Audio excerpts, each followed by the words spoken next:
Welcome to True House Stories. I'm Lenny Fontana coming out of New York City. Disco came out of New York City with the help of Philly International and DJs and the underground. And then you had other cities like Chicago.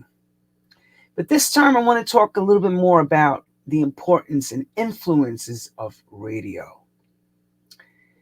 1970-71 FM radio comes on the dial. So we have amplitude modulation up to that point, AM radio.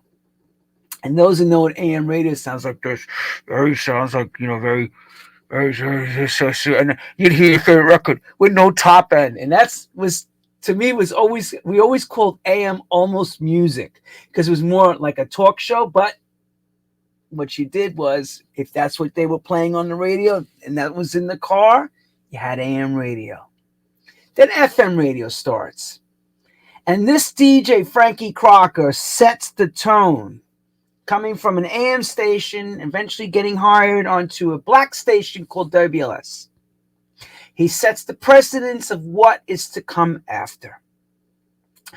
Through the 70s, Frankie Crocker and all the stories, Studio 54, Paradise Garage, Larry Levan, breaking records, bringing mix show DJs like Ted Courier onto radio, setting the standard, creating a disco mixed blend show. You hear me? Never pre to that before, so it's being written. Not too long down the road, 1980, 1981, another black station comes on the air in New York with some beautiful looking lips. It's called Kiss. That DJ was Shep Pettibone that started at that station with his master mix. And they brought in Tony Humphries. And between Shep and Tony, they did the master mixes and even released 2 albums. The Kiss Master Mix albums. Kiss went on to become a very cutting-edge station and a competitor next to Disco 92 WKTU, WBLS, and 98.7 Kiss FM in New York. Across the pond, our men are building a wealth of disco and doing their thing through the 70s. And there's so many unsung heroes. And this man right now who I'm going to bring up, Gordon McNamee, Gordon Mac, DJing, starting out with 7 inches, working his way up, doing his thing on radio, is loving and hearing master mixes coming across the ocean on a little thing called a cassette, which is post the 8-track. He gets an idea, he wants to create a station, and he builds a pirate station with 2 other guys, Tosca Jackson and George Power. Gordon Mac now, moving forward, is a giant in the music industry. Sold off Kiss FM. Kiss FM is still going strong. But one thing lays in this man's heart, and he loves this music. And he loves to DJ. And he loves to see people rock to the sounds of black music. So I want to bring up to this stage the one and only Gordon McNamee. What an introduction. Wow. Thank you. I should come and did your Walk of Fame, the music Walk of Fame. You should have done my Walk of Fame in Camden, yeah. Congratulations. Congratulations on that as well. Thank you. Thank you very much. So where do you want to start? I want to start from the 7 inches, mate. I want to ask the question is because we know the radio, so we want to hear up into that point. How does music find the young Gordon McNamee? So I was born in a house that didn't necessarily create music, but we played music. We loved music. My granddad loved Trini Lopez, and my mum brought me up on a diet of Atlantic, Dionne Warwick. I mean, Dionne Warwick in our house was, it was always on the deck. And also Carole King, all the Motown, Stax, Atlantic. They were the record labels that we were very much into. And so all through the 60s, I was born in 1960, in May 1960. And for most of my life, I was a listener, and my granddad loved to party. I mean, my granddad would, at any chance, put on his party hat and party and put on the record player, on the gramophone. And there's actually a picture of me standing next to the gramophone when I'm about 3 or 4, just looking at the 7 inches dropping down on the spindle. And so that was that was the upbringing that I kind of had. And it was very, very music. And I think because my mum loved, she had a terrible marriage with my father, and he wasn't a very nice man. And so they split up. And so Dionne Warwick lyrics really kind of homed in and really meant a lot. And so did Aretha Franklin. So I was bombarded with, with these lyrics. And I grew to love songs. I love soul. I love songs. And that's kind of what happened. And then my cousin introduced me to reggae, because she used to go out with a skinhead. Now, this is when skinheads weren't National Front or anything. They were just kind of, it was a fashion. And they liked Skinhead Moonstump and Return of Django, Live Injection, all these different reggae artists. And she introduced me to that, because that started coming into the music in the house. She'd bring around her 7 inches at a party, and etc., etc. And so I had this absolute love by the time I was 9 years old of soul and reggae, and the early, what I call the singers reggae, the kind of the John Holt's and etc. So that's kind of that shaped me. And then my cousin, she took me. We was at there's this place called Butlins, which in this country is it's like a holiday camp. We was at this place called Butlins in Bognor Regis, bizarrely enough, because we now do Bognor Regis Butlins for the Southport Weekender. And she sneaked me out the room and took me to the kind of the disco, as it were, that was there for the youngsters. And I stood in the corner of this darkened room with flashing lights and loud music. And I'd found my Shangri-La. That was what was going to be the rest of my life. I loved it. It was just that half an hour to an hour, whatever it was, the standing there and watching these people dancing and the lights flashing and the music loud and dark.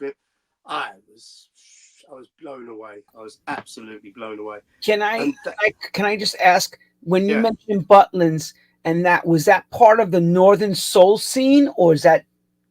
No, it was mainly, back then it was, Shy Lights, or it was the Stylistics, or it was James Brown, early kind of late 60s and Motown, kind of, it was all of that type of the Jackson 5, and it was very, very early kind of stuff like that. And the music didn't really matter. I mean, it was pop music, I think, as well. It just, whatever was the music at the time, it was that.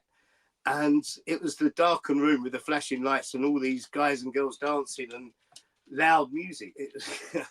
And I was bitten by the bug then, and I've been that way ever since. I just love it. And there's no better high than when you play a record. So I'm still DJing now. I've been DJing for 52 years now.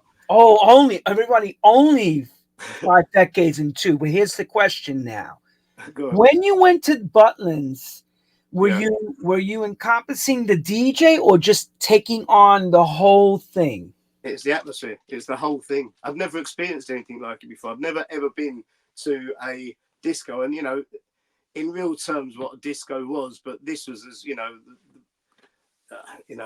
was a poppy disco, but it was that something special that I'd never experienced before. And it was just phenomenal. And I loved the atmosphere of it, and watching these people dancing and everything. It was kind of was it the type of disco where the DJ spoke in between the records, or was it seamless music blending at that time? No, there was from what I can remember of it, there was no blending. It was talking. It was, hey, let's all get up. Come on, kids. Hey, blah, blah, blah. It's, it's that kind of thing. So kind of like the radio DJ mentality, right? Yes, that's it. Yeah, that's the Because one. people who watch this show are going to be very young. Then their DJ culture is nonstop mixing now. Back then, that was not the norm at that time. No, that's right. I mean, the first time I ever DJed, which was when I was 12, I so anyway, so I came back from Butlins, and it was a disco in a local church hall.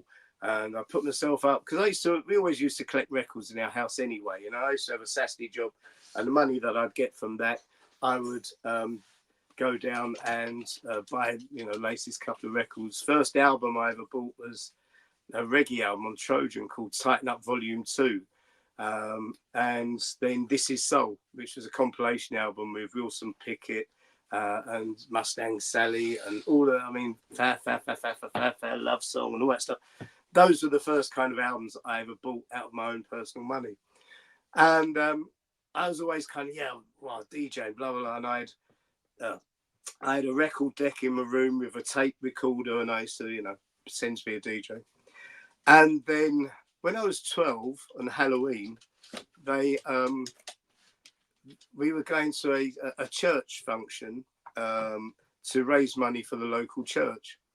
Because my mum and dad were kind of used to go to the local church, and so we all turned up there. Anyway, the disc jockey never turned up, so I said, "I'll DJ, I'll do it." Silly, really. And so I said, I'll DJ. I'd love to do that. So they found a couple of record decks and put it through the old tannoy speakers in the hall, and they found a microphone. And my dad drove home and got all the records from indoors, and they had some records in the church.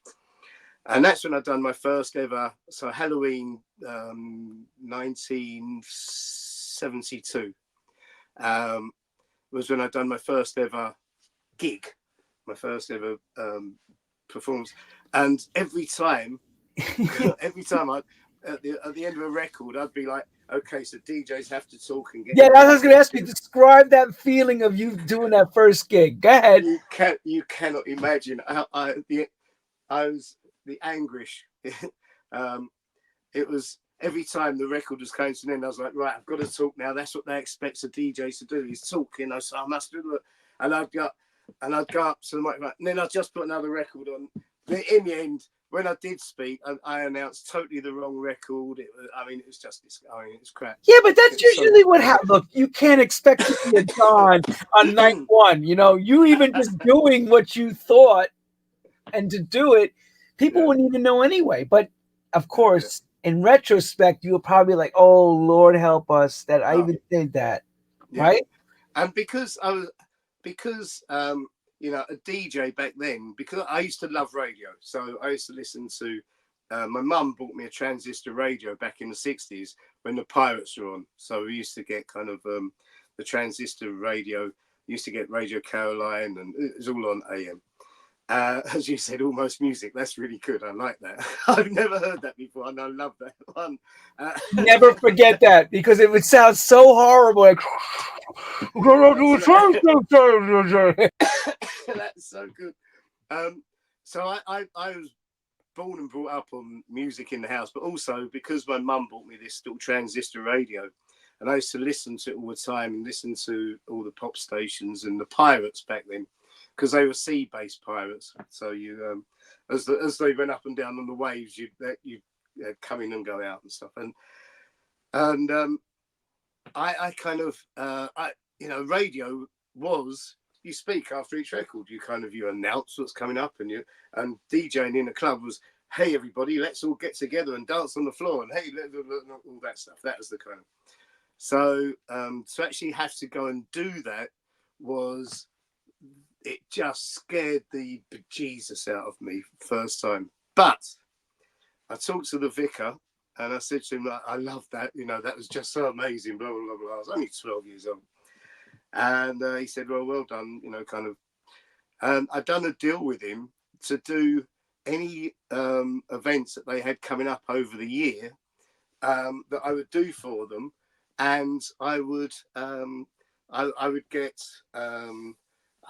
I found my diaries the other day. It was £2 a gig or something. Wait a second. You were already wheeling and dealing what was coming up in front of you very early. I 12 years old. Wow. Good Well, on you. so anyway, so I got this. We'd done this for a couple of months, and I got on to my mum. Had remarried by this point, and he's my dad. He's the person that brought me up, Colmac. And he kind of is a really amazing man. Really, he really is an amazing man. He stood guarantor for me for this £200 disco unit, which I bought from a place called MCQ, which was the local disco and lighting shop. And he stood guarantor for me, and I sold everything I had. I sold the cassette recorder I had. I sold the record deck I had, which was all worth £2 and nothing. I sold everything I had to buy this 2-deck disco unit. And well, I drove my mum and dad absolutely ballistic. And I got in with kind of the people from the disco shop, a guy called Baron and Clyde. And I used to, because I was this young little white boy, and they were these two great big suave black blokes that kind of, and they used to go to this record shop called Contempo in the West End. And so they used to take me up there. So I'd buy the occasional, 7-inch import and stuff like that, because I was still at school. And in the end, they started getting me DJ work in all the pubs and clubs. Well, not the clubs, but the pubs and the special events and weddings and stuff like that. And I learnt my trade from going around and doing that, and playing everything from David Bowie to what I used to want to play, which was a Fatback Band and James Brown and all this stuff. And they used to sort of take me up to this record shop that had all the imports from America, called Contempo, and that's where I kind of learnt I honed my love for the music. That pub crowd is not easy to play for. No, that's right. There's pre-drinking and post-drinking. That's right. Pre-drinking, you have to play the tunes they know. Post-drinking, Fatback Band, Crown Heights Affair could be introduced. But in the early part of the evening, it's probably Allman Brothers or the Stones. Well, that was the problem. You see, I'd be working, I'd work everywhere. But my love of the music was to promote the black music and stuff. And some of these places, I got told once by a doorman, stop playing all this black music shit. Why don't you play some Motown? And I stood there and looked at this man and went, really? You really don't notice? Anyway. How do you get around that one? You must have been gobsmacked. Like, oh, don't. But that's what you're dealing with, because white people dancing to Motown, they think it's white people's music. It's not. That's right. That's all it is. It's a misconception. It was the craziest time, but it honed me. That 10 years of my life from 72 till 82. When I joined a pirate radio station called JFM, and I was kind of, and in 82 I also got the residency for Kisses in Peckham, which was one of the only owned by black people, run for black people soul music club that didn't have a policy that was defamatory on the door. It was my absolute dream, because before that you're working in pubs and even clubs in the West End and all that stuff, and they have a policy, back in the 70s and 80s, they had a policy which was really bad. It was kind of, they didn't let just everybody in. It was a racist. It was just a terrible time. So if you love music, you mean to tell me, Mr. Mack, that they had the velvet rope in the front and they were picking and choosing? Yeah, and that's what they used to do, and it was just the most. And I got sacked from so many places for playing too much soul and reggae, because we want Soft Cell, we want Relax by Frankie Goes to Hollywood, we don't want all this soul music, etc., etc. And I was trying to get the whole world to listen to this music that I loved. You know, at school, I was the weird white kid at the back that just sat there and listened to all the other kids playing their Led Zeppelin and Cream and all that stuff. I was like, oh God, just let me listen to something that's soulful. Let me listen to Dionne Warwick or whatever. So I presume getting that Kisses album was like a trophy for you in a way. Yeah, The yeah, the exception to the rule is here's this white boy playing for an educated black audience, yeah. right? That's it was my dream come true. How It many was years? How many years did you do there as a tenure? 5 years. So done 6 years. Went into its sixth year, but kind of from 82, I started, and that's when it changed over from Bouncing Ball to Kisses, and it went through till 85. And so I was a resident DJ out there every weekend. I used to do every night is open, I'd be there. So every Friday, Saturday, and Sunday, and it meant I got to work with the big names at the time. You know, I was doing So the name deal. them out. Name them out. Who are some of our big names at the time coming through? Well, there was all the pirate DJs. There was people like Chris Hill, Robbie Vincent. You know, these were well established DJs on the radio stations and really big names in our scene. Um, and on a Friday, you know, you'd have everybody from Tony Prince when he was playing his disco mix club stuff, and CJ Carlos, and all the actual street and kind of those ones was the Friday night. Then the Saturday, it was myself and Steve Walsh, and Steve Walsh was the biggest name in the music industry, in the soul music industry at that time, because I don't know if you ever saw Steve Walsh, but he was a mountain of a man, and he could stand there in front of a crowd of 10 or 10,000, and he'd get on the mic and straight away he'd have them in his control. And he was a phenomenal compere and DJ. So as far as being master of ceremony, he had the gift. The man had presence and could just, he just, Now he here's was the just, funny part, everyone. Listen to the names he mentions later become part of the KISS staff. yeah, They're all around him as this is building, and yeah. these names become part of the original KISS staff. So you're doing the DJ. Have you held any other job besides DJing at this point?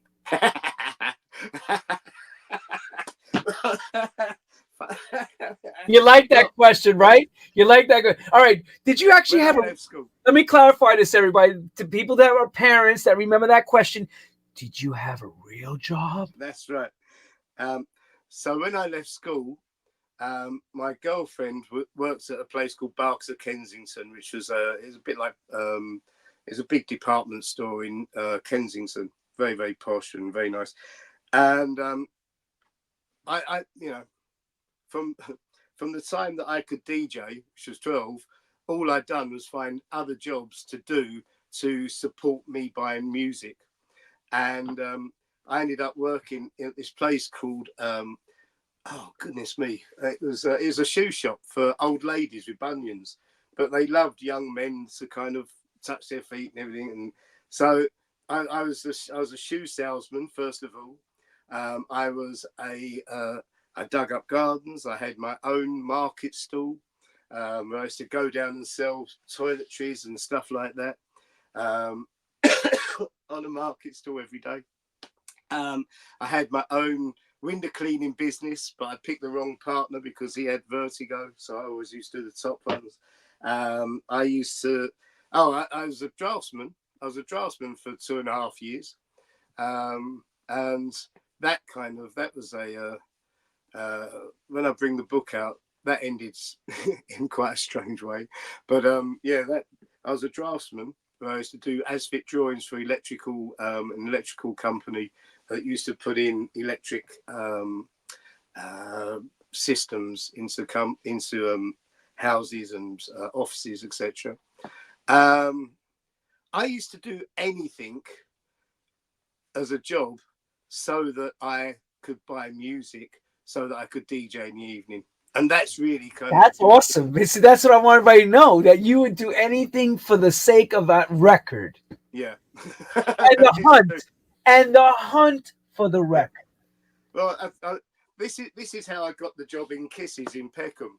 So every there was a record chain over here called Red Records, and the guy that used to run it, I became quite friendly with, because obviously going in there and spending all this money with him every week, we became quite mates. And so I actually got a job in Red Records in my local branch in Peckham, um, and I used to work there every Thursday and Friday afternoon.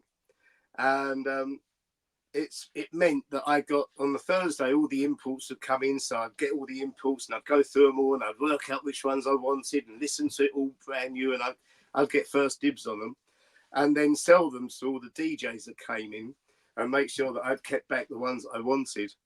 And then the Friday used to sell. Now every Friday, this tall guy came in called Ken Edwards. Now Ken Edwards used to run the Bouncing Ball. He was Admiral Ken, massive sound system guy. Every Friday, he used to come in and go, God, I used to go, yeah, what do you want, Ken? What's the best 5 tracks this week? So I used to pluck them out and go, look, I've saved these for you. There you go. There's the best 5. And he'd go, all right, okay. And occasionally he goes to me, you're playing me B-sides, aren't you, son? You're playing me. And I go, no, this is going to be big. Anyway, this went on for a couple of years. I was working there. And then he came to me one day and he went, you know your music. So I said, well, I live for it. So he said, I'm changing my club from a reggae club to a soul club. I'm going to call it Kisses. And you fancy doing the resident DJ for me? Well, at the time, I was doing 3 or 4 or 5 other gigs just to try and keep up, and all over, from pubs to a couple of clubs in the West End, Samantha's, and a whole load of different places. And so I said, yeah, I'm there. Tell me when. So he said, well, we closed down as a reggae club. Oh no, this Sunday we closed down, but I'd like you to come and work there for the 2 weeks before, and then sort of take it on, because he had his sound system, which now a reggae sound system over here, it's the same all over the world, were just, I mean, the cabinets, the speaker cabinets, he had them flown from the ceiling. He had them, they were the size of a kind of a bookshelf. They were huge. And he had his system there and his special made mixer, which he could cut out all the bass and trebles and everything. And you could put echo machines on and all this stuff. And I went there the first night, and you can imagine, it's a reggae club. So it's pure reggae, bad man. Not bad man, but kind of reggae man. And there's this little white boy that turns up in the corner, and they go, yep. I go, yeah, I'm just seeing how it all works. Ken wants me to DJ. Why? Oh, just he wants to hire me. And they didn't know that it's closing down. And so I'm sitting there in the corner, and it's a proper reggae club. And it was the most, I mean, I loved it. It was, it's They something were going, why are you here? For what? And what are you talking about? What do you mean you're ending tonight? And I You're like, couldn't say to them, well, you're out of a job in 2 weeks because it's closing down. And so anyway, did the crowd that you started to play for, was that the regular reggae crowd still? no, because they closed down and they've done it all up. They closed down, and he just wanted me to see how the system works and how these guys used to run the system, because they, for anybody that's never been to a reggae gig that's got a sound system in it, the man that controls the actual sound that goes out and everything else is somebody that has got such a good ear and can really kind of manipulate the sound so brilliantly. And then, you cut out and then you bring in the bass. So just the whole way in which these guys ran the sound was just amazing. And I learned more in 2 weeks than I did in 10 years. I mean, they were excellent. And proper low end too, right? You had This proper low, this is proper street. banging, And the bass, heavy bottom.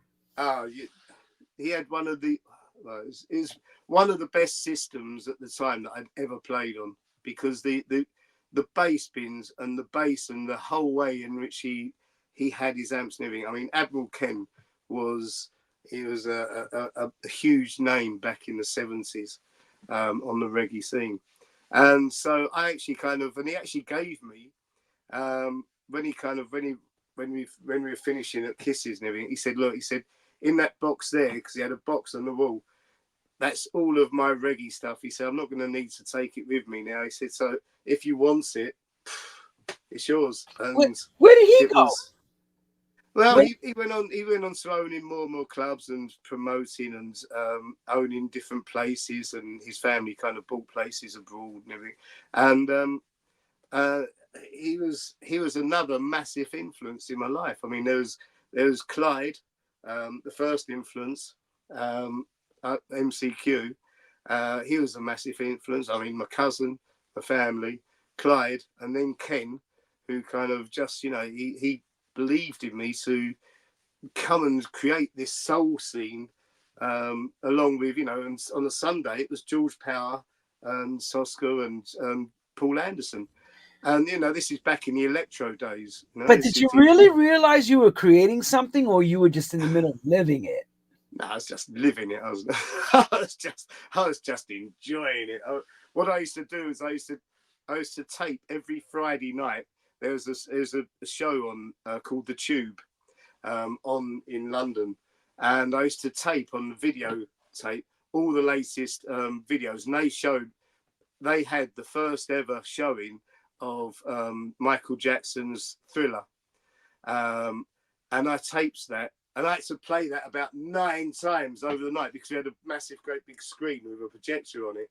And we had videos, because we used to have dance competitions. And at Kisses, we used to have these dance competitions where we had 2 sets of dance people there. We had the soul type of the amazing boogie dancers, which, kind of people like the Pasadenas and all of those kind of crews.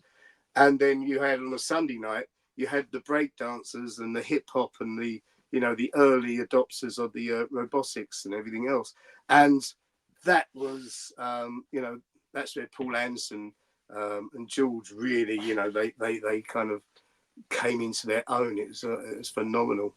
Gordon, when I first met Trouble, I swore, I told him, when I saw him dance, I said, dude, did you ever come to New York? And he said, no.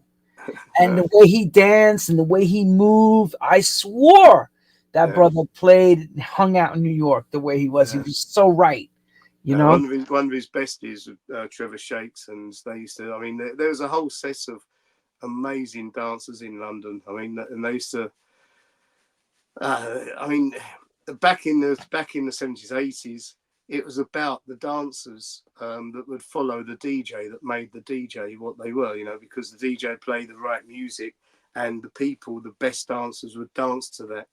And that was kind of, Paul was just, he was just magic. So you fed the music to them, and they fed you the love back. Yeah, and that's how it works. And people would come to watch them stand in the circles and watch the dancers dancing, and sort of, that's. Well, let me ask you this question on a business standpoint, and I'll see if it works on this side as well. In America, normally when you have a fantastic crowd that dances, it's not a big drinking crowd, and a lot of clubs and bars are not into that because they want money.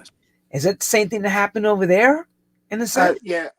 Well, listen, the excuse me, the dance crowd, the people that dance, no, they never used to drink as much as they should.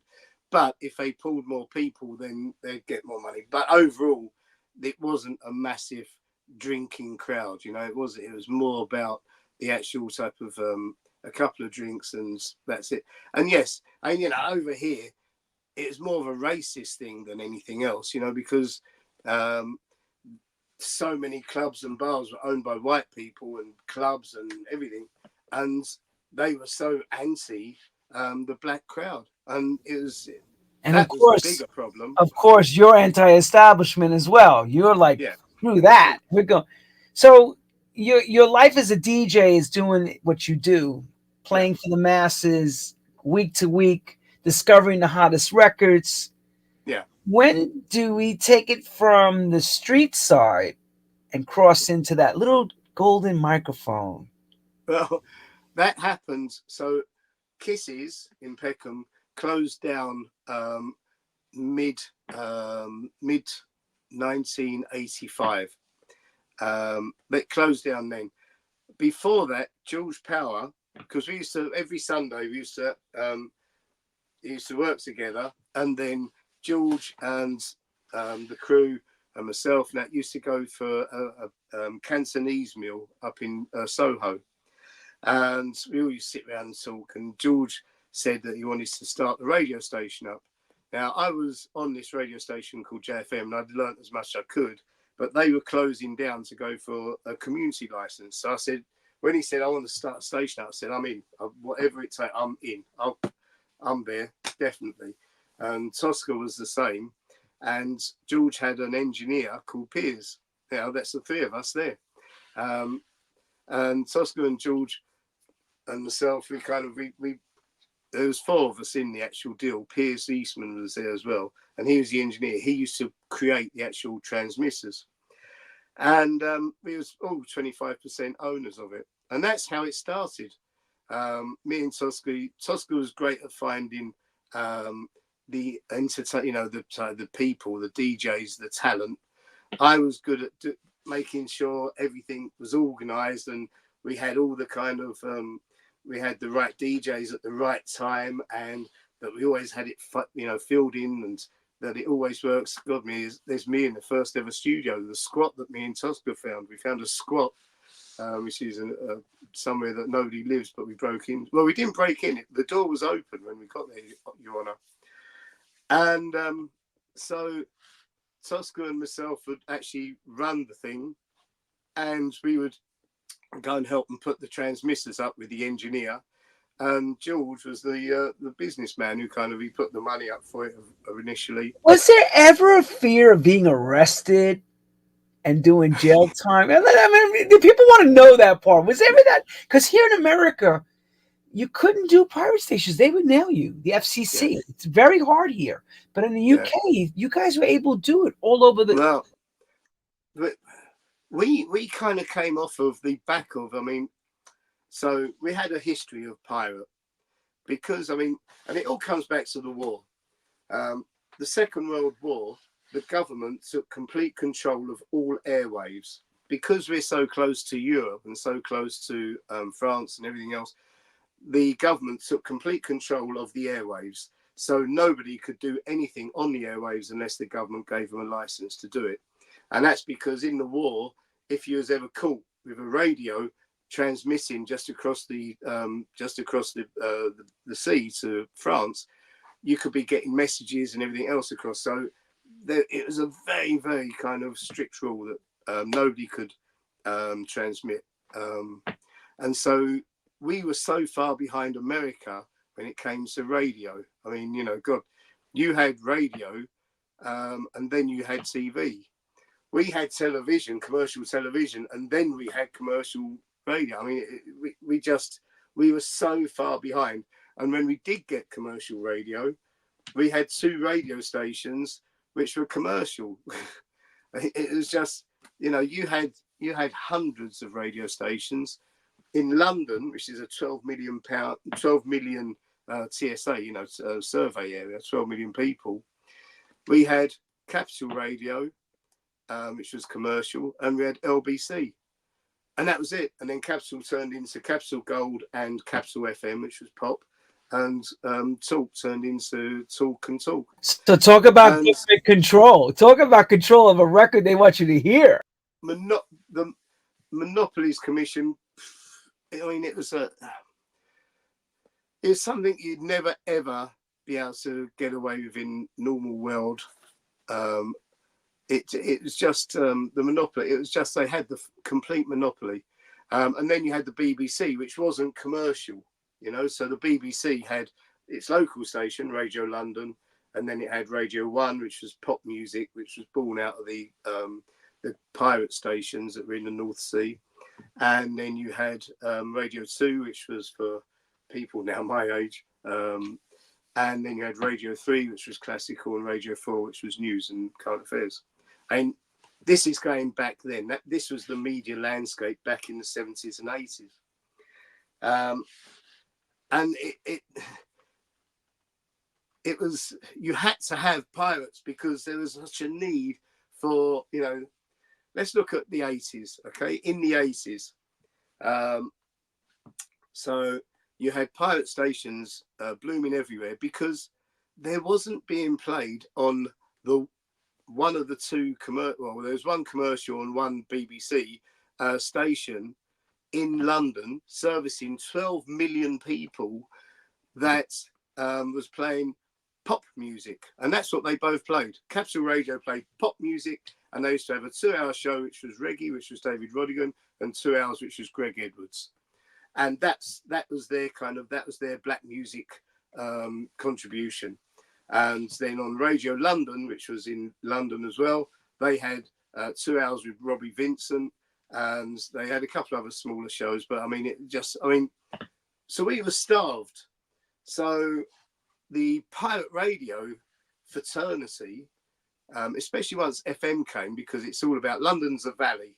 Yeah, so you know, it's kind of, you've got Swiss Cottage that end, you've got Crystal Palace that end, and it goes down to the river. And if you put a transmitter at the top of either of those points, then you can transmit to the whole lot of them just on a 200-watt transmitter.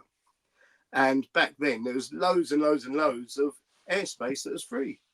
You know, it was just ridiculous. So the pirates, starting with Radio Jackie and Invicta, and oh goodness, there were so many of them. Horizon Solar, LWR, Horizon Solar, LWR, JFM, Jackie. I mean, there was hundreds of them, and so they paved the way for this music. Now, let's look at the 80s, okay? There was such a lot of amazing good new music in the 80s that wasn't being played by Capital or Radio 1. You had the leftover of the disco era. You had what was the new type of soul, dancey, R&B type of stuff. You had R&B coming through. You had electro. You had go-go. You had, out of electro grew hip-hop and rap. And out of that grew rare groove. Out of rare groove grew a whole nation. And then later on, you had this new stuff, which we called garage originally, but then turned into house music, which was basically, you know, from Nitro Deluxe, you know, 114 beats per minute up to kind of, and it got bigger, and you know, devotion. I want to give you devotion. And you had all this house music that came along, and within a short time, a matter of years, well, no, it wasn't even years, it was months, you had acid, rave, and Balearic, and the whole thing in the last 3 years of the 80s just blew up. And so you had all these different musics which all came around in the 80s, and there was nowhere for it to come out. So pirate radio had to be there. And that's when George said about, so, do I want to start a radio station with him? Bit his hand off. I said, yeah, I'm in. I'm definitely, you know, so I'm there. What was the intrinsic contribution from each of you to get this off the ground? George put the money up. So he put in the kind of to buy. So George was like a mafia don, basically. He had that. Yeah. He had that cashola, right? He had the cash. He put the dough up and said, "Look, there's enough to buy a couple of record decks, and mixer, and the transmitters." So he done that. We went out and found the advertising, and we found the places to put the aerials, and the engineer Piers. He actually helped build. Well, he built all the transmitters and put them up with us.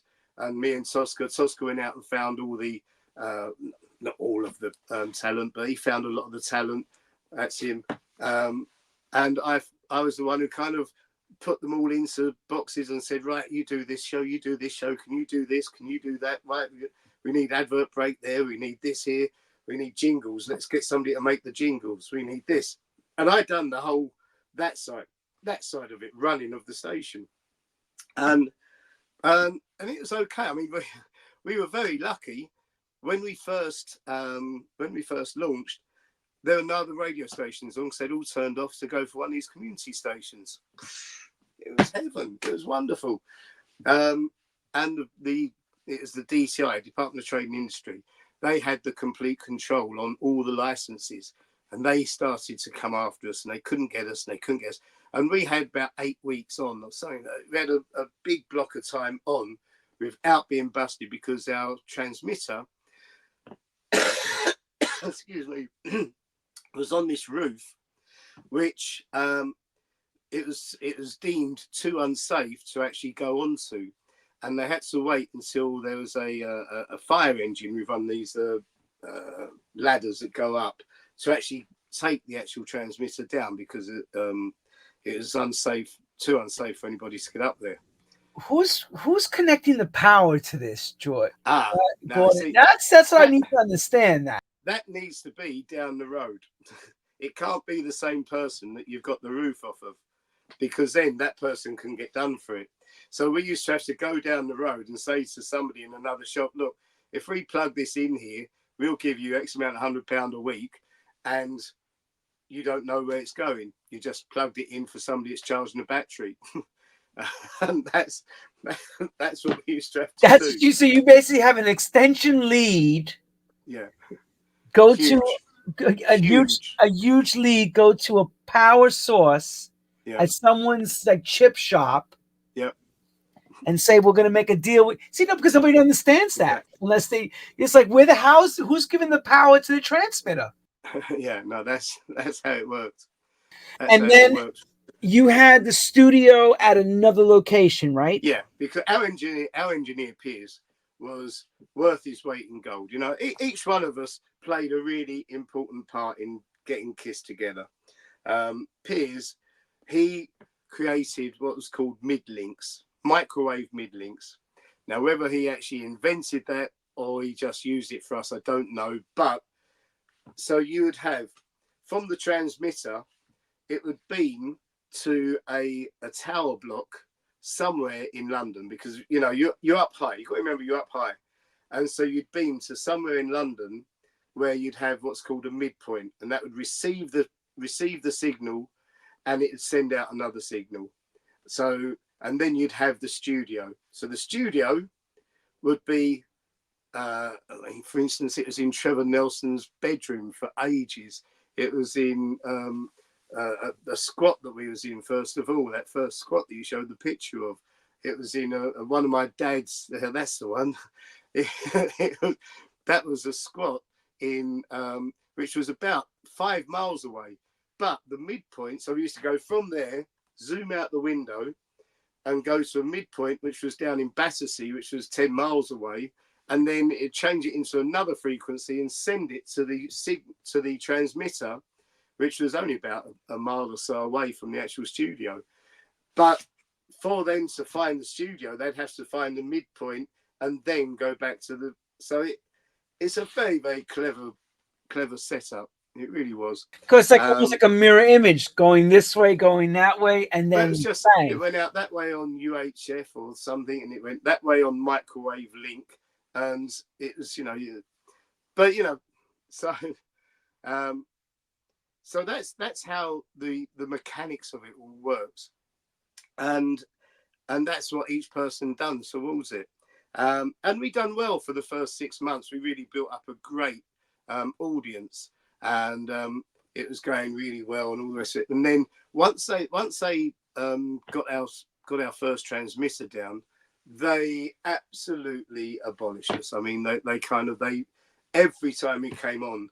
Because they had these cars which had kind of they could tell whereabouts your transmitter was coming from. And that's all they wanted to do, is get your transmitter, because if they got your transmitter down, they got your fare. Touch wood, there is wood in here somewhere. Touch wood, we never lost a studio.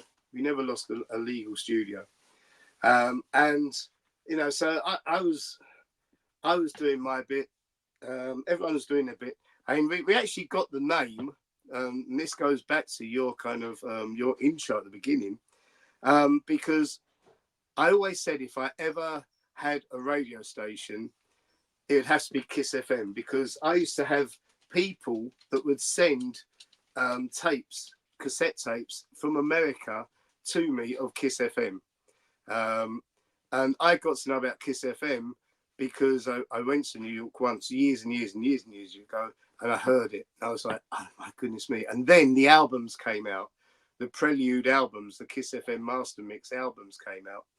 And they were, you know, I wanted to have that radio station. I wanted to have a station where DJs could do their own mixes, where it would mix and it'd just be seamless. And that was what I wanted. So when George and Tuscan, we all sat down, they went, what are you going to call it? We've got to call it Kiss. But it mustn't be Kisses, because that was too much like the club that we all met in. This has got to be Kiss FM. And anyway, so they said, well... So the question I have in my mind is, God. Was there any essential mix yet? Was there any of the BBC lineups yet? As far as the ones that we all know, Pete Tong, was there any of that? They weren't on there. No, they weren't. In 1985, they weren't doing all this stuff. You know, it was virgin ground for us in 1985 when we first started. So you got the door to open, and you guys ran through it. The door opened, and it was like, presto, we're going to do this. That's right. And they said, well, what, you know, how's the logo? I said, look, we were a pirate station. We got to pirate their logo. We got to pirate their jingles. We got to pirate everything. And so that's what we done. We got all their jingles, which we had somebody with a reel-to-reel out in New York record, and got all their jingles packaged. We got their logo, and we just totally pirated them. There it is there, 94 FM, where we started, Weekend Soul for London.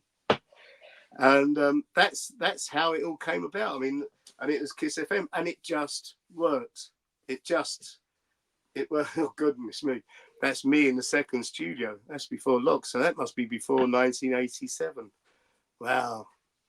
Look at that. What high-tech equipment. Oh, yeah. Hey, mate, state-of-the-art decks and Radio Shack mixer. That's it. And 2 cassette decks to actually play the adverts out on, because all the adverts were leaderless cassettes. So to play the adverts in the ad break, you used to just put a cassette in, and they were all kind of, I came up with this system where they all had a letter. And so, you know, your break at past might be X, Y, T, F. And so you get all the cassettes that they're in ready to go. You put them in 30 seconds, put the next one in, put them, and that's how you used to run it. So how many years did we run as a pirate station before we became truly legalized? Yeah. And what was involved with the legalization? Oh, well, I mean, what happened with Kiss was after about 9 months, a year, George wanted to pursue his.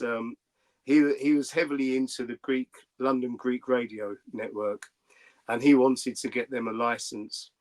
And so Kiss had such a terrible time. When we came on, we had it all big and it was all great. And then once they found our transmitters, they hit us every single time. No matter what we done, they hit us.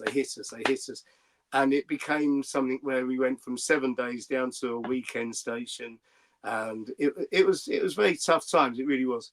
And so George and the engineer said, look, we've done as much as we can do here. We don't want to be part of it anymore.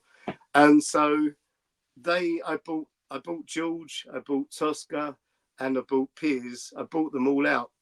And they wanted £1,000. They asked for £1,000 for their shares in it. And we all owned 25%. And so I was left there with 100%.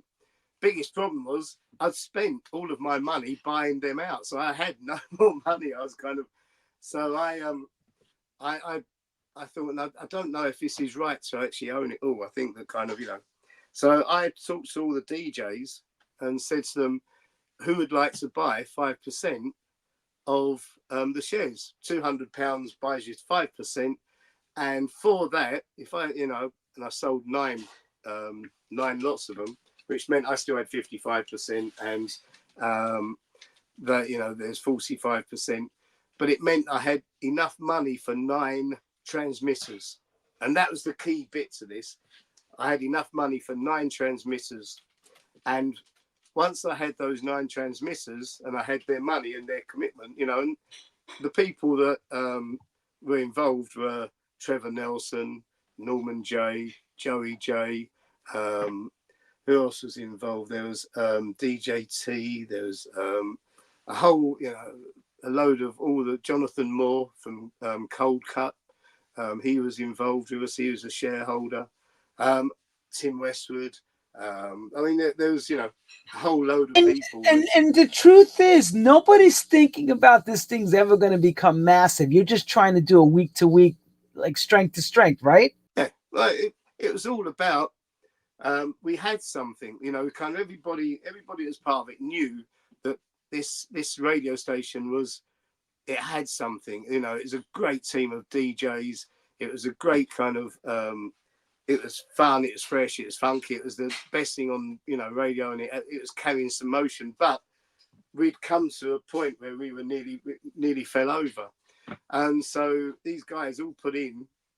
And I think really, so they kept their show and everything, you know. It's sort of, it's more about keeping their show and keeping it going than anything else, really. And so that's kind of what happened.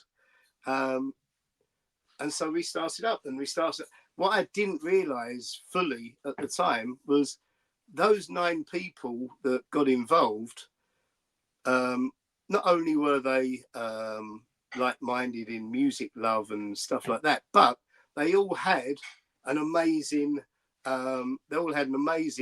black book and followings. So all of a sudden we had all the people that love Norman J and all of his people, and he kind of works it, and so everybody that was a shareholder all of a sudden really works it, and it became massive. I mean, it just blew up. It really did, you know. First party you guys did, what was that like? Oh my goodness me. The first original official Kiss party. Goodness me. I think we've done so many over the years. It might have been at the WAG, or it might have been, goodness me, there's probably a picture of it somewhere. Oh well, look at that. Wow. That's maybe it could have been the WAG. It could have been the WAG club. Yeah. But you know, there was, wow. think about this for a second. Think about what's happening here. You're changing a generation from what was programmed from a government that controlled it. You took all the straps off and said, we're going to give you what we think you need. They didn't even know what they needed till you guys started playing. Well, the beauty of it really was a perfect storm. And I say that because, you know, Jonathan Moore came up with this, you know, with Norman J and the rest of the guys, came up with this thing of, we are the sound of young London. You know, we're radical radio. These are 2 of our kind of 2 of our strap lines. I was seeing Colin Dow there. I mean, Colin Favour was part of the inner team. And, you know, there's Judge Jules in there, Trevor Nelson, my goodness me, Bobby and Steve, Paul Anderson, Max Alex and Dave VJ, Dean Savon, Steve Gervier, Patrick Forge, Manasseh, the Reggae Boys. I mean, Lindsay Wesker, oh my goodness. So there was so you had all this happening with the music. So that was really fresh. And we didn't just settle on one music. You know, we kind of, Norman J done the original Rare Groove show. They had what were becoming house shows and stuff like that. I mean, Danny Rampling used to collect and play independent soul. He went away for a trip around America, came back, went to Ibiza with Nicky Holloway, came back and created Shum. And it was Balearic, and it was a totally different world. I mean, and that's kind of, it was changing. It was always changing. It was kind of whatever was happening, we had a finger in it somewhere. And it was such a vibrant time. Plus, the other thing that happened was the government, good old Maggie Thatcher, tried to ban all parties. And, you know, we were part of this whole fight for your right to party. And, you know, kind of we were the Radical London, we were Radical Radio, you know, so we were the anti, you know, we were the anti-establishment organisation. But because of me and my kind of keeping it all very straight and nice and all the rest of it, we kept it by the law. We kept it by the book. But we had this amazing type slogans like Radical Radio and Sound of Young London and kind of, you know, we want to fight for the rights of right, all this stuff. I mean, Oh, dang. yeah, it was a special, special time. What's the, let me put it to you like this. You know, when you're a pirate station, you could do as you like and as you Yeah. go. What's the parameters of becoming legalized and having to play now by the rules of the commercial radio market, opposed to what you did pre? You have to pay money. That's basically it. That's it. Just pay. Just have an envelope like this ready. No. You have to pay your VAT. You have to pay for your tax. You have to pay for the right to play the music, the PPL, the PRS, the MCPS. You have to, you know, you have to pay your staff. You have to pay for your rent and rates and everything. Yes, it all in that one, you know, kind of. So we went for the legal license, and the government, the radio authority, came up and said, well, there are licenses, but you've got to come off air to go for one of these licenses. And I'd been doing pirate radio for over 3 years at this point, and I was like, I just want to go for a legal license. This whole thing has been about, you know, because you can only be a bank robber for so long before you get done, and we'd had a really good run at it, and I didn't want to push it, and I felt that what we had was good enough to become a legal station. And I knew that it's going to upset a lot of people because it wasn't going to be exactly the same as, you know, a pirate is never going to be the same as a legal station, because of the, you know, you've got to create an identity. You've got to appeal to a lot of people. You've got to make money. You've got to play adverts. You've got to do this. You've got to do, you know, so it changes the whole thing. Gordon, how long did you last with KISS before you put the flag up and said, you know what, I'll take the check and run? You know, everybody gets burned out. What happened? It was 13 years in total. So I started KISS up in 1985 with George Toscan Piers. It became legal in 1990, and 1998 is when I said, okay, I don't believe in it, that I want to be the MD of it anymore. I'd done my kind of bit, and as a businessman, I could see where the owners of KISS wanted to take it. You know, as a businessman, they had a huge audience. They had one of the few big radio licenses for London, and they'd sunk millions of pounds into it. I mean, I had to raise £3.5 million to get it from pirate to legal.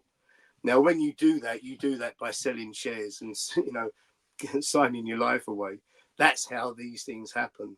So is it kind of like that Broadway play, The Producers, you know, where they sell way more than what it's actually in shares? It's actually like 1 million shares than what it is 100%. Yeah, that's right. Well, no, everything we've done, because what I had to do was I had to go, okay, if we're going to do this, then we've got to do it properly, and we need some proper investors that can help to take this. So the first time that I went to my first investor, now you've got to remember, I'm running a pirate radio station here. I never went to public school. I never went to school. Kids always go to school, but for some reason I didn't, because I was always down the disco shop. And so I'd done all this on the street, you know, kind of, So I got involved with a guy, a really great guy who really believed in the whole Kiss thing, because his son used to drive to a massive hill every Saturday and Sunday so he could listen to Kiss the Pirate. And he said, if you ever take it legal, you must come to me. He said, because I'd love to invest in it, because he had some money. He was a wealthy man. So I went to him, to David, and I said, David, we'd done a couple of deals with the kind of the different albums and stuff like that. And I said, David, there's an opportunity to go for a legal license. So he said, okay. So I said, I'm going to need, I don't know quite how much I'm going to need, but kind of, and I got out this piece of paper. I said, that's kind of a rough budget for it. And he looks at it and he went, you're not going to just need money. He said, you're going to need somebody that knows, an accountant. You're going to need, and he read through the document that the radio authority had sent out. And he said, yeah, he said, my business, my finance director, Martin Strivens, he said, he's a fully qualified accountant. He'll come and help you if you want. So he used to come and help me once a week for 1 day a week for a couple of months to try and get this license together. And then we realized that we needed to have about £3 million invested, or if not, it wasn't 3 million invested, it was like 2.5 invested, but the means for long, bit deeper pockets in case something went wrong. And that's when we got Cradley Print, Centurion Press, EMAP got involved, and Virgin got involved after the first failed license application. And once you're the MD of a radio station that has all these very big, powerful people on the board, you learn about business and you learn about all this stuff in a very, very quick way. I mean, you really do. Yeah, you get that on the job training, force majeure, as they say. Yeah, that's right. And it was a listen, I learned more than I earned out of those days. I kind of don't get me wrong, I done okay, but I learned more than I earned, because that was a learning thing. But it's something that I always wanted to do, and I love the actual business of radio. Kind of getting that license. That when we got that license and kind of it became live, and it was just the most amazing time of my life. Was it a hardship to get the license, besides getting, of course, all the investment? And I mean, as far as looking into your background, is there any of that kind of stringent qualifications that are involved with this? Oh, the paperwork and the planning and the everything that goes into all of this is immense. I mean, we had volumes of research. We had volumes of how the studios would be looking, who would be on, what they would do, a promise of performance, which kind of took us months to actually finalize. A promise of performance that said, we will play this amount of soul, we will play this amount of house, we will play new genres which come out of it. All of this stuff. It was really heavy for a long time, but out of it, we got the license eventually, and Kiss is still going today, which is it's a wonderful thing. They changed the logo and they've changed the style of it's still a young people station, which is good, but it's Which is it's a not testament. necessarily Hey, it's a testament to you and what you all came from. About the music. Of course, things adapt, and then the people who ran it are not there. Well, that's right. And but we're still friends with the people that own it now. With my news station, we're still friends with them, and we still do business. And it's great that it's all still there. So when you got the chance to step away and get paid and walk out, what did you wind up doing? Did you retire completely from? I asked the people on the party scene. So I thought, well, I'd done it, and so I didn't believe in it anymore. And the company, EMAP, wanted me to go and run stations up in Cardiff, and normal radio stations. And my love has always been the music. And so I had to go, look, this just isn't me. I've taken Kiss. I had Kiss TV, I had Kiss events, I had Kiss albums, I had Kiss concerts, I had Kiss Up North. I had all these different brand extensions and all the rest of it, and it was all going well. But I'd taken it as far over the 13 years. I'd taken it as far as I could go, and they wanted to move it to being, you know, there was one final thing, that straw that broke this camel's back, and that was they came to me with this bit of research, which one of their so-called programming experts came up with, and they said they've done this research, and the people that listen to Kiss and young people only want to listen to new music, and they don't want to listen. There's only 6 records that they want to listen to that are old, and one of them was a Bob Marley record, and one of them was a James Brown record, but it wasn't a good one. And it was like, no, you're not getting this. Kiss was about past, present, and future, and that's what the music policy in the black music world, in the soul, house, in dancing, whatever. That's what it was about. Where the hell did they get this polling from? Who'd they poll for this? Listen, you can make research say anything you want to if you ask the right people or the questions in the right way. And they just basically wanted to make it a new, poppier, young music station. And I said, look, as a businessman, I get it. I totally get it. I get what you're doing, because business-wise, I get that. But it's just not for me. And so we worked out a plan for me to actually kind of come out and come out, so I didn't say anything nasty. Did you get the exit non-compete situation thrown at you that you couldn't do a competition station or anything like that? Yeah, no, I had all that. I was bound. I was in handcuffs for 2 years, and listen, they paid me well, and I went out and I kind of got married, got divorced, had fun, had parties, went around the world, done all the things that I hadn't done in the 13 years. Because when you're building something like that, 13 years, it's every single day of the week. You don't ever kind of go on holiday. You may go on holiday, but you don't close off. And so I went and done all those things, and then I got bored, and I bought a bar and a restaurant and a club, which was a bit like living in an R&B video every day, which was really dangerous because it was just a party fest. That was a place called Z Bar in Brixton, and that was great. But how long did that last before you said enough of this? 5 years. 5 years too long, or 5 years it was worth doing? 5 years it was good fun. We was coming into a recession, so it wasn't as good as it was when we was at our height. And also every venue has a lifespan and all the rest of it.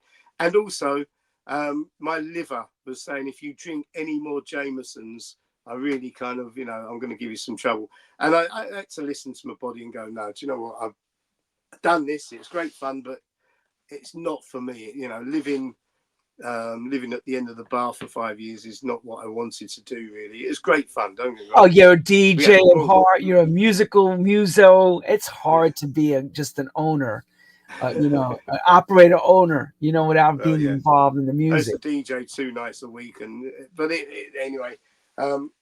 So that was kind of that was good. But it meant that I could keep in touch with all the DJs that I'd had working for me, because at Kiss we had an amazing array of DJs, from Jazzy B from Soul's to Souls to there was Jumping Jack Frost. There was all these DJs, which Trevor Nelson, Judge Jules, Norman J. I mean, there's so many. Danny Rampling. There was so many great DJs that works there.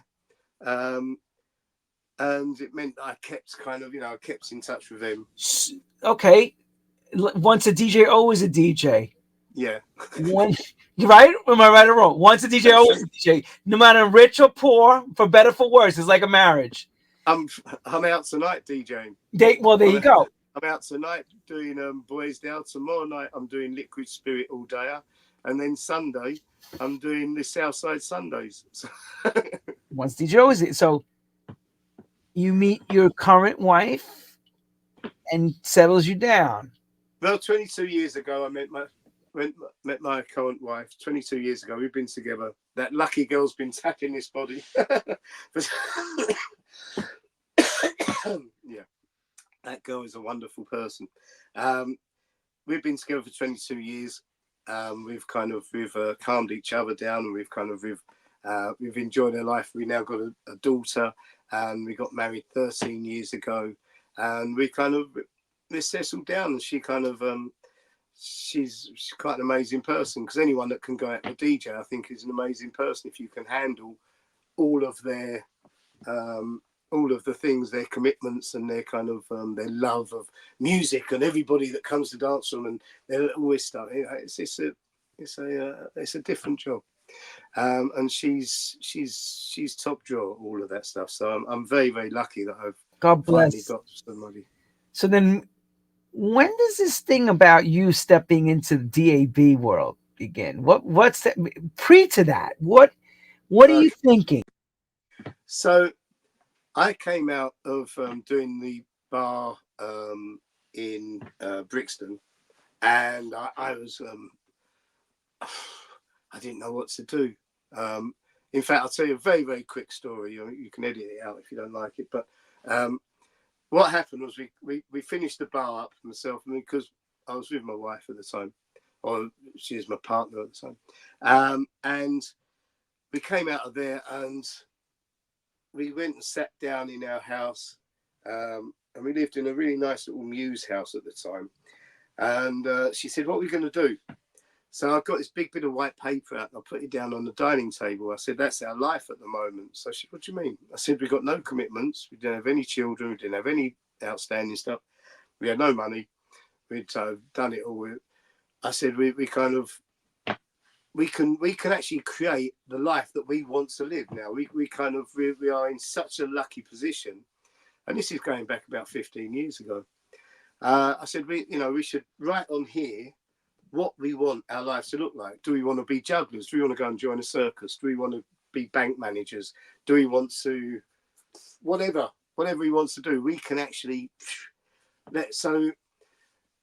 and she's very bright. She's very, very kind of bright. So within a month, she'd got on the piece of paper, didn't want to, which I agreed with. We talked about it as we went.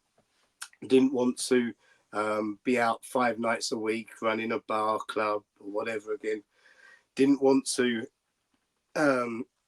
live our life in front of people, where your bar managers or whatever. Didn't want to, she's good at organisation, and she's got a very, very clever brain when it comes to organising things and personality and blah, blah, blah. So she ended up going and becoming a private and personal PA to a very high-powered businesswoman who was a total different stance, but she really done well at it. I mean, she's now got her own business. She's a virtual PA now, so she works from home and she does everything from home. So she's me. 2 months in, I've still not got a thing on my piece of paper. All I've got on there is Wait. This is his paper. That's it. Exactly. Clear. Look, It's he's just on my dreaming. paper. You're in dream mode still. You're still going. I'm going. What? She's got a whole tree of stuff laid out. How she's gonna be.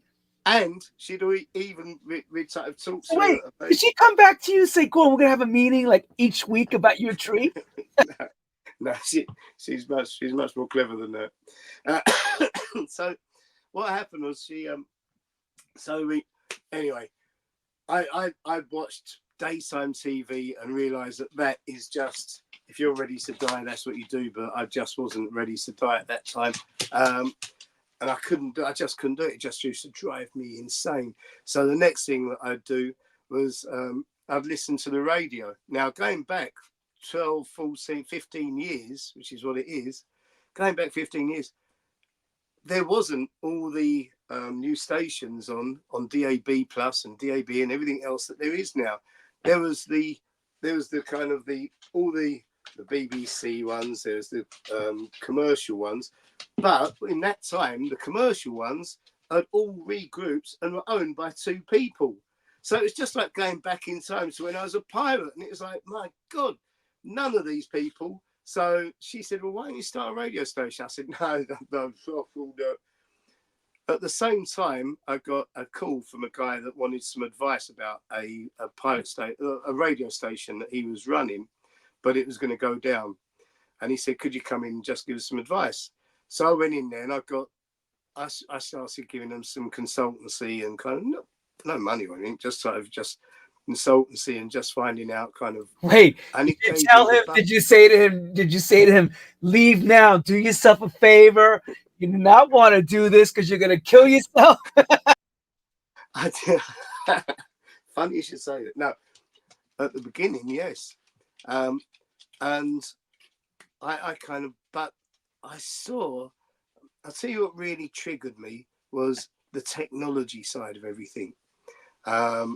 The way in which the radio studios and everything could be controlled from home, or it could be, you had such better control on everything that went out.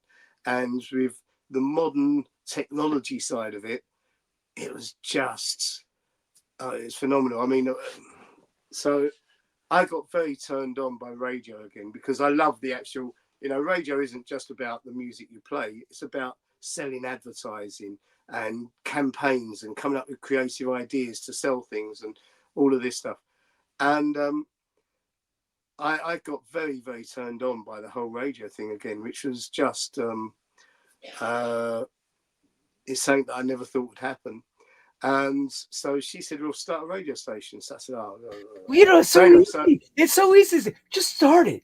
With what? If you got, it's different if you had the millions of pounds that you had, but you're saying it's like zero you're starting from. So go ahead. So what happened then was she said, well, okay. So I said, no, you're right. What I need to do is I need to just look at what would a radio station look like if I set one up now. And what I was doing at the time was I was doing a lot of research, and I researched how many people listened to Kiss and another station in London called Choice. How many people listened to them between 1985 and 2000. And what happened then was I realized that there was about 2 million people which used to listen to those stations every week between 1995, and they were 15 to 30. That's their kind of 15, 25, but 30 kind of as it got to 2000s. And then I projected that on now and realized that these people are now, they've all got a bit of money. On researching them, they still love the music, because the music that you was brought up with, you still have a place in your heart for, even though you may progress onto the music that's happening today. But if that leads from where it came from, so if you like disco and you like house music now, then there's a common link, and there's, and realize that there's an available audience for that marketplace. And then the next thing that I done was I looked at clubs, concerts, and events, and there were so many events and trips away which were catering for the 45-year-olds. Now, I was like, it's a bit like having an audience which has followed you as you've grown up, and they can follow you. So then the next thing I'd done was I said, okay, so who do I have on this radio station? So we sat round and said, well, you'd have all the ones that we had from the big ones from Kiss and this, that, and the other. And I put together a DJ team, which we couldn't get Trevor Nelson because he's contracted, or David Rodigan to BBC. But we managed to get Jazzy B, Brandon Block, Ricky Morrison, Greg Edwards. Who else is there? I mean, there's so many. Bigger, Femi Fem from the Young Disciples. So many DJs. Ronnie Harrell, who was Don't forget. one for 10 years. Don't forget Paul Trouble. Trouble Anderson. I mean, there was Bobby and Steve. Well, they were contracted to House FM, so I couldn't get there, which was a shame. But they kind of and so I John Jules, as you can see there, the legendary John Jules, and so many DJs that I was like, oh my goodness me. And none of them were working. None of them were working for legal radio stations. And there was some that were working still for smaller kind of online stations. You had, and then you had George Kay, who used to be, big time DJ on Choice FM, and Calvin Francis, and there's this pot, and there's Cy Says, Booker T. They weren't working anywhere. Martin Lodge. I mean, it just went on and on and on. All these people that weren't working anywhere. And I was like, my goodness me. So I talked to all of them. They was like, yeah, we'd join you, definitely. Kind of, is it going to be as big as Kiss? Well, of course it is. We're already there. You don't even know it, but we're there. But yeah, that's it. And so that's how MySoul came about. And myself, and so I phoned up my old finance director, Martin Strivens, who was the one that got, helped get the license for Kiss.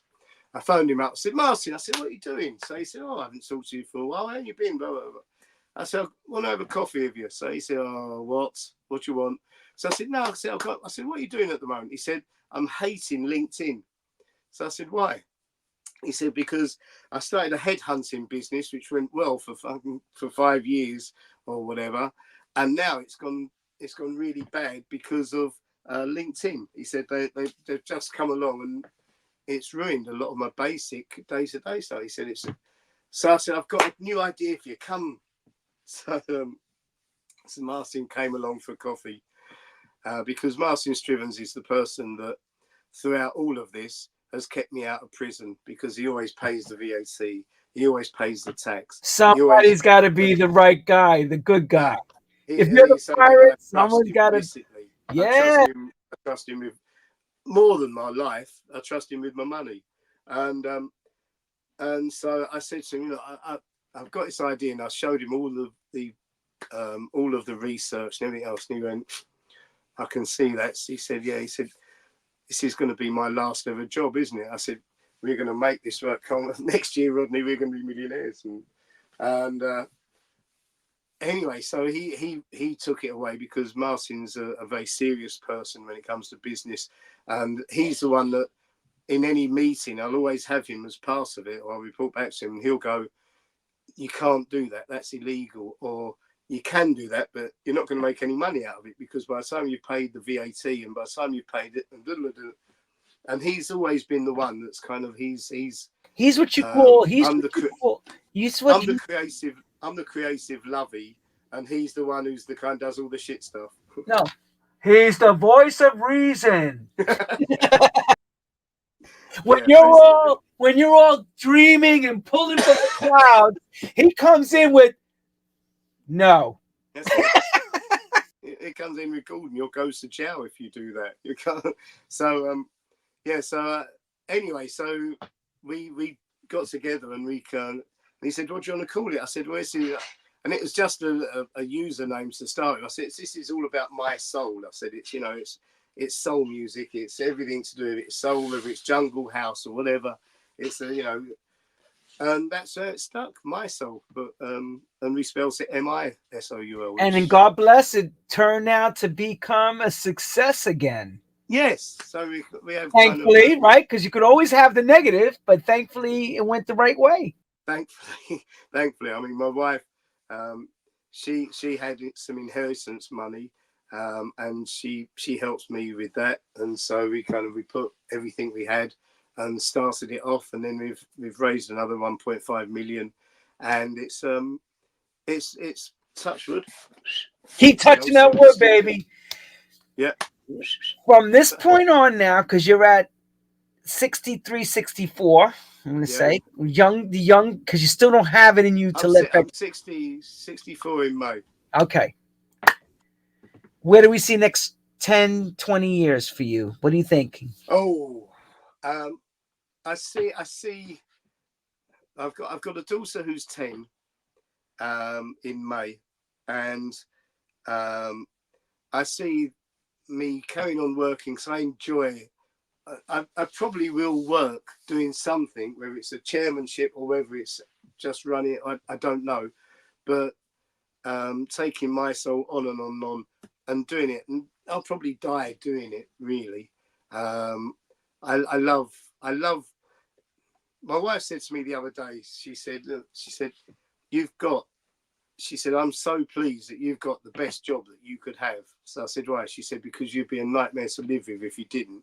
She said, "You have all your boys which you kind of are dealing with on a weekly basis. So um, whether it's Booker T or whether it's Jazzy B or whoever it is that you're dealing with, Mark Knight, or DJ Spen, or all the different jocks that we have from around the world.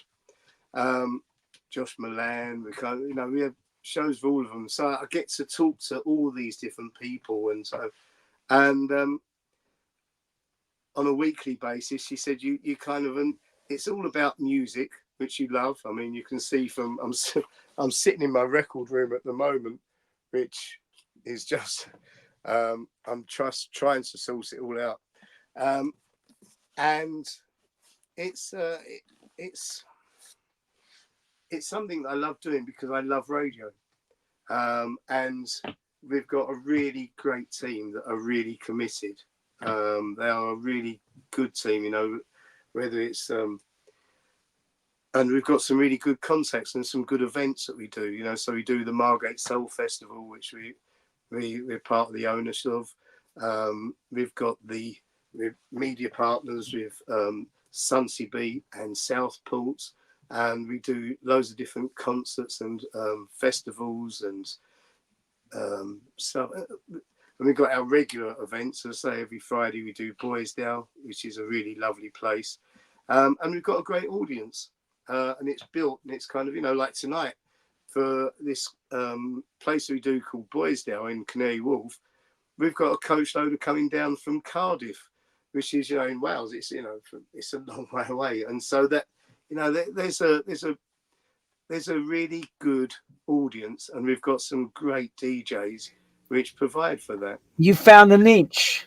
You Yeah, found the missing link that, everybody that's it. thinks young. Everybody wants young. You said, okay, let's take what we did then and bring it Yeah. to now. And it's that audience that's grown up with me. The amount of people. I mean, I was brought to tears in the office the other day because somebody got in touch and he said, "Look," he said, "I work with people with learning difficulties." He said, "And as a project, we're making a bench. It's like a park bench for a couple of people to sit on." He said, "And he said, I'm doing it so that they get to experience building this." He said, "But I'm building it for you as a thank you." So I said, I phoned him up. I said, what do you mean?" He said, "I've been following you now for 40 years." He said, "And the enjoyment and the music and everything that you've given us, from the Kiss days to the MySoul days," he said, "is just, probably people never ever give you anything back." He said, "But I want to give you this bench." He said, "And in it, it's going to be engraved with Kiss FM, MySoul, and Paul Trouble Anderson." And I was, yeah, my man, Paul. And it kind of, it was so lovely to have somebody, that we've done, they've grown up with us, and so many people Like I come up and say, said, grown up with you, and it's so like I lovely. like I said, you've changed two generations. Yeah, From what was strapped from the government control, you guys yeah, broke through, walked away, and return back to say again, Yeah. we can do it again, over again, in a Yeah. new format. Will Yeah. this My Soul be able to go into the regular FM network as well? No, it'll never happen. The FM network, see, there's been loads and loads of people saying, when are the radio authority, when is Ofcom going to turn off the FM network? They don't have to. The people have turned it off. Um, it's it's natural. It's done naturally. So the people have actually turned it off. Oops, sorry, jogging about, dogs walking past. So over 50% listen to radio digitally now. And although we're a DAB plus station in London and Brighton, we actually have thousands and thousands and thousands of people that listen to us on the devices, Lexus and online. And that is the future. That is the way in which it's all going. That is the future. In England, it's the way in which we're going forward. The last question I'm going to ask is, before I put my resume in for a job,